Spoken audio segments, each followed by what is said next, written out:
নমস্কার। আজকে আমি আবার চলে এসেছি সেই কালীতলা আশ্রম মানে মায়ের কাছে আসার একটাই উদ্দেশ্য। আজ 21শে ভাদ্র। প্রত্যেক বছর 21শে ভাদ্র বলহরি বাবার তিরোধাম দিবস। প্রত্যেক বছর এই তিরোধাম দিবসের দিন প্রচুর ভক্তরা এখানে প্রসাদ গ্রহণ করে। 21শে ভাদ্র প্রত্যেক বছর এই তিরোধাম দিবসের দিন হাজার হাজার ভক্ত এখানে এসে প্রসাদ গ্রহণ করে। চলুন একটু মন্দিরটা দেখিয়ে দিই।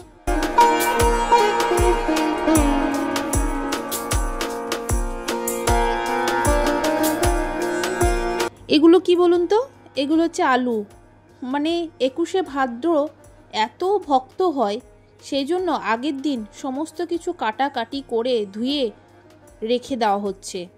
এগুলো সমস্ত কিছু ধুয়ে এগুলো, আর এখানে সমস্ত ভক্তরাই, এখানে যারা যারা এখানে এই মন্দিরে থাকে তারাই কিন্তু এখানে কাটাকাটি করছে। এই ভক্তরাই সমস্ত মিলে সব কিছু করছে।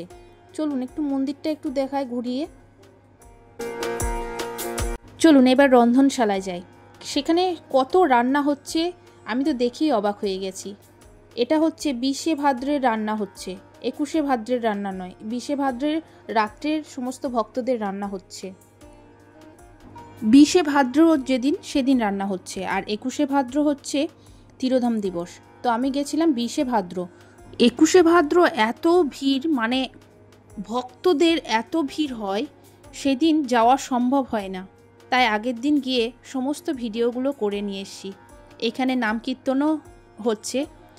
তো আমার ভিডিও এই পর্যন্ত। ভালো লাগলে শেয়ার করবেন।